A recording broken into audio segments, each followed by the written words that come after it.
कृष्ण भगवान की जे मी ज्ञानेश्वराचं सांगते, कारण आज आता उद्या समाधी सोहळा आहे. कारण असणारा समाधी सोहळा, कारण त्यांना भगवंताला गीता केली पण बरेच दिवस गीता राहिली. मग आता गीता राहिली कळणं, कारण संस्कृत भाषा अशी सामान्य माणसाला कळत नाही.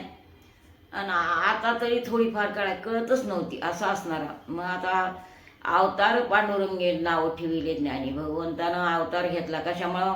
तुमच्या आमच्यामुळं किंवा कारण बुडत तसे जन देखावे ना डोळा, म्हणून काय वाळा येतो भगवंताला? काय वाळा येतो? दयाळू तितकाच आहे, निकरंटही तितकाच आहे भगवान, असा असणार आहे. बरोबर आहे. त्यानं काय केलं? मग आता समाधी घ्यायची त्यांना असणारे ज्ञानेश्वराला आधी समाधी दिली. आणि निवृत्तीनाथ, सपन काका, मुक्ताबाई मागून गेलेले. असं कशा काय असून त्यांचा ठेवा आलेला, कारण त्या भगवंताच्या स्वरूपातच आले होते आणि भगवंतच आहेत आजही. कारण ते आता उद्या त्यांचा समाधी सोहळा आहे म्हणून थोडं सांगते. कारण कसं आहे, कारण समाधी सोहळ्याला कोण कोण आलते? भगवान आले होते. कारण मी सांगितलं काल एकादशीला भगवान तिथं आले. पांडुरंग असणारा, जगत व्यापक, जगत नेता, जगत असणारा, जगत विश्वर असणारा, तेव्हा आला कोणाला? ज्ञानोबाला समाधी देण्याकरता. कुठं? आळंदीला. कारण ज्ञानोबा म्हणले होते, असणारे ज्ञानदेव म्हणले, देवा मला इथं वाळवंटाला समाधी द्या, मला तिथं बसायचं. ते म्हणले नको, कारण तुझी विटंबना होईल म्हणले. सगळे लोक माझ्याकडे येते ना, आणि तुला कोणीच पाहायचं नाही वाळवंटामध्ये. म्हणून देवानं दिलं नाही. या शास्त्रामध्ये ऐकलेलं आहे मी एका वाचण्यामध्ये. म्हणून असणारी आळंदी असणारी कशी आहे? तिथं पुण्यभूमी ठाव आहे. तिथं दैवताचे नाव सिद्धेश्वरकार, त्यांचं आजोळे आहे, ते सगळंच आहे. तिला तिथं समाधी देतात. म्हणून समाधी करता आळंदीला आले. कोण कोण आले? कारण नामदेवाचे 4 पोर होते, भगवान होते, रुक्मिणी होत्या, आणि हे सपन काका, मुक्ताबाई असणारे हे सगळे होते. असे असणारे पण पुष्कळ भक्त होते त्यावेळेस, पुष्कळ भक्त आलेले होते. मग आता समाधी सोहळा ठरलेला, त्यांचे काय विचार मस्करी. कारण त्यावेळेस काही असं सिमेंट काही नव्हतं. कारण समाधी असं वर्णन आहे की समाधी द्यायच्याला खाणली आणि गाईच्या शेणानं सारविली, अशी समाधीचं वर्णन आहे.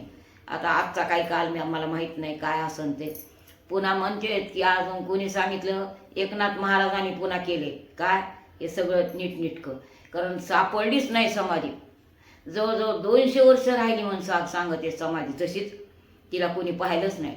कारण पहिले नव्हते, गाडी नव्हती, मोटार नव्हती, सोय नव्हती. काय करते ते तरी? कारण पायी जाणं, पायी येणं, मोठ्याले अरण्ये मोठे मोठे असणारे, अशी सोयच नव्हती कुठली. म्हणून ती एक समाधी राहिली. पण त्यांनी एकनाथ महाराजाला सांगितलं की आता मला माझ्या कानाला माझ्या कळ लागली, आणि तुला काय झालंय की माझ्या गळ्याला लागलेली आजमवृक्षाची मुळी, म्हणून तू काढण्याकरता ये, असं त्यांना स्वप्नामध्ये सांगितलं होतं. म्हणून ते आले आणि काढले. वास्तविक मी इथं समाधीचंच सांगायले तुम्हाला की कारण समाधी देण्याकरता कोण कोण आलं.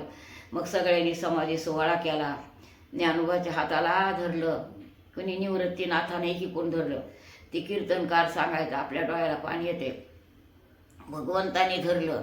इतके भगवंतालाही वाईट वाटले असं वर्णन आहे त्याच्यामध्ये सांगण्यामध्ये ग्रंथाद्वारे. आणि भगवंताला समाधी देण्याकरता भगवानही मध्ये जाऊन पाहिलं. गाईच्या शेणानं सारविली, मध्ये झाले, समाधी दिली त्यांना.